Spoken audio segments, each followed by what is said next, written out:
गूंगी बहू अंधी सास। एक परिवार में 5 लोग थे। ओम प्रकाश, उनकी पत्नी सुमित्रा, बहू भावना, बेटा राहुल और एक थी उनकी बेटी प्रियंका।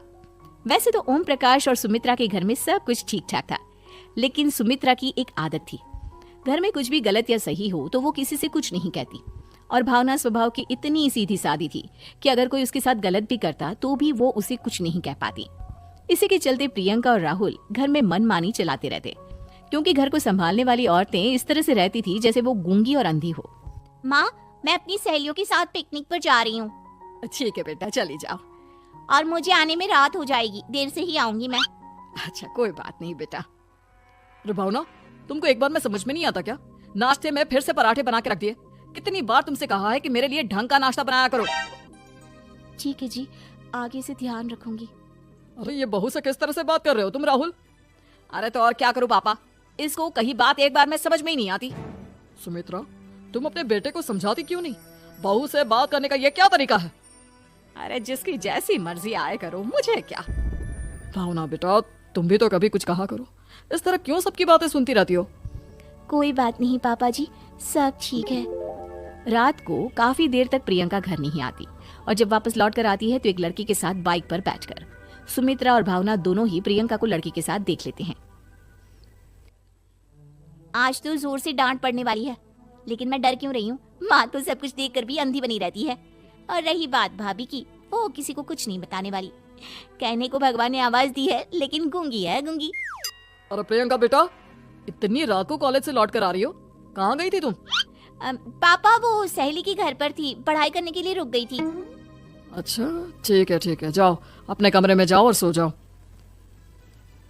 सुमित्रा ने अपनी बेटी को एक लड़की के साथ इतनी रात को आते देखकर भी उससे कुछ नहीं कहा और भावना ने भी इस बारे में किसी से कोई बात नहीं की। कुछ दिनों के बाद मामा जी का फोन आया था।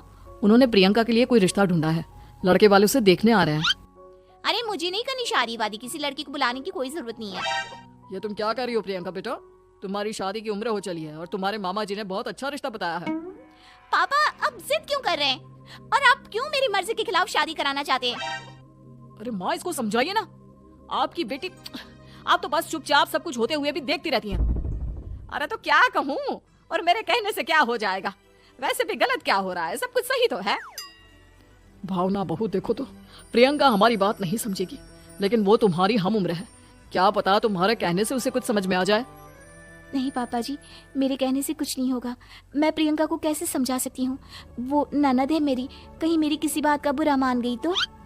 सुमित्रा और भावना में से कोई भी प्रियंका को कुछ नहीं समझाता। इस बात से राहुल और ओम प्रकाश जी दोनों ही परेशान हो जाते हैं। और फिर जब लड़का प्रियंका को देखने के लिए आता है, मुझे आपकी बेटी बहुत पसंद है, मैं उसके साथ शादी करने के लिए तैयार हूँ। देखो, मुझे तुमसे शादी नहीं करनी, और ये बात जितनी जल्दी समझ में आ जाए अच्छा रहेगा। अरे तो फिर आप लोगों ने मुझे यहाँ बुलाया ही क्यों? माफ कर दो बेटा, वो हमारी बेटी जरा गुस्से में है, हम उसे समझाने की कोशिश करते हैं। हाँ, देखिए आप नाराज मत होइए, वो तो उसने बस ऐसे ही कह दिया होगा। अरे कोई ऐसे ही कुछ कहता है क्या? और ये आपकी पत्नी और माँ, ये दोनों इस तरह चुपचाप क्यों बैठे हैं, जैसे इस घर के मेंबर ही ना हो?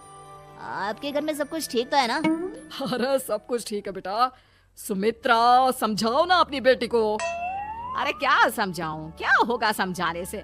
सब ठीक ही तो हो रहा है, गलत क्या हो रहा है? भावना, प्रियंका को अंदर लेकर जाओ और उसे समझाओ कि कितना अच्छा रिश्ता है। इतना अच्छा लड़का है, इस तरह से बिहेव ना करे। नहीं जी, मैं किसी से कुछ नहीं कह सकती जी। अरे अजीब परिवार है, मुझे तो यहाँ से निकलना पड़ेगा। इस तरह से तो आपकी बेटी की शादी किसी से नहीं हो सकती। जिसके घर की औरतें गूंगी और अंधी बनकर बैठ जाए, उस घर का कुछ नहीं हो सकता। ओम प्रकाश और राहुल सुमित्रा और भावना की हरकतों की वजह से बहुत परेशान हो जाते हैं। एक दिन वो दोनों आपस में बात करते हैं। पापा, समझ में नहीं आता कि भावना और माँ को कैसे समझाया जाए। सही कहते हो बेटा, तुम और मैं काम के सिलसिले में सारा दिन घर के बाहर रहते हैं और घर की दोनों औरतें हैं जिन्हें सारा घर संभालना चाहिए, गूंगी और अंधी बनकर बैठी हैं। पापा, आप ही बताइए इसका क्या उपाय है? मेरी तो कुछ समझ में नहीं आता बेटा, लेकिन हमें कुछ तो करना पड़ेगा, क्योंकि इन सब की वजह से प्रियंका बहुत ज्यादा बिगड़ती जा रही है। तुमने देखा उसे किस तरह से बिहेव किया था। अरे लेकिन पापा, हम करेंगे क्या? हमें एक नाटक करना होगा। कुछ दिनों के लिए हम भी गूंगे और बहरे बन जाते हैं, उसके बाद इन दोनों औरतों को अकल आएगी। हाँ पापा, शायद आपकी बात ठीक है। हम दोनों हर बार बात को संभाल लेते हैं और इसी वजह से माँ और भावना कुछ भी करने की कोशिश ही नहीं करते। और फिर अगले दिन, भावना नाश्ते में क्या बनाया है? जी पराठे बनाए हैं। मेरे लिए पोहा बना दो। अच्छा जी ठीक है, अभी बना देती हूँ जी। बहू नाश्ते में क्या बनाया है? पापा जी पराठे हैं और पोहे बन रहे हैं। अरे बहू मुझे तो उपमा खाने का मन था, मेरे लिए उपमा बना दो। ठीक है पापा जी, अभी बना देती हूँ। भाभी जल्दी से जरा मेरा कॉलेज का टिफिन तो पैक कर देना। और सुनो, मुझे ना भिंडी की सब्जी खाने का मन है। सुमित्रा चुपचाप बैठी बैठी सब कुछ देख रही थी। उसने किसी से कुछ भी नहीं कहा और ये देखकर भावना को मन ही मन गुस्सा आ रहा था, लेकिन वो किसी से कुछ नहीं कह रही थी। उसे लग रहा था कि ओम प्रकाश जी जो हमेशा उसकी साइड लेते थे वो भी आज चुपचाप बैठे हुए थे। शाम के वक्त प्रियंका अपने बहुत सारे दोस्तों को लेकर घर आती है और उधर दूसरी तरफ से राहुल भी अपने ऑफिस के दोस्तों को लेकर घर आ जाता है। प्रियंका अपने कमरे में तेज म्यूजिक चलाकर डांस करती है और राहुल अपने दोस्तों के साथ बैठकर जोर जोर से हंस रहा था।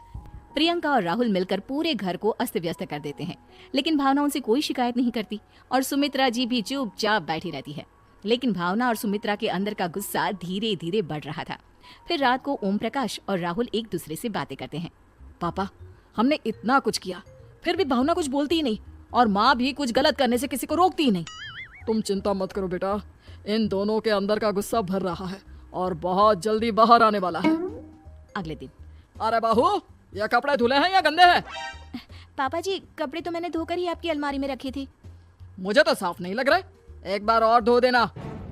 प्रियंका मैं सोच रहा था कि तुम्हें उस लड़के से शादी नहीं करनी है ना, मत करो। एक काम करो, वैसे भी क्या रखा है शादी वादी में, तुम्हें जो लड़का पसंद है उसके साथ जाकर कोर्ट मैरिज कर लो। इस बार ओम प्रकाश और राहुल की बात सुनकर भावना और सुमित्रा के अंदर का गुस्सा जाग उठता है।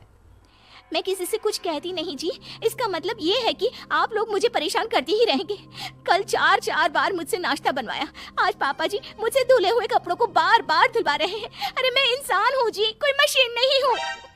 तुम दोनों ने मिलकर इस घर की कैसी हालत बना दी है और अपनी बहन को भागकर शादी करने के लिए कह रहे हो। तुम भाई हो या दुश्मन? ओम प्रकाश और राहुल जोर जोर से हंसने लगते हैं। अरे इसमें हंसने की क्या बात है? हम लोग यहाँ इतने परेशान हो रहे हैं जी, तुम लोगों को ऐसी हरकत करने के बाद भी हंसी आ रही है। ये क्या कर रहे हैं जी आप दोनों? यही तो हम चाहते थे कि सुमित्रा तुम अंधी होकर ना बैठी रहो। घर में कुछ भी गलत हो तो उसे रोकने की कोशिश करो।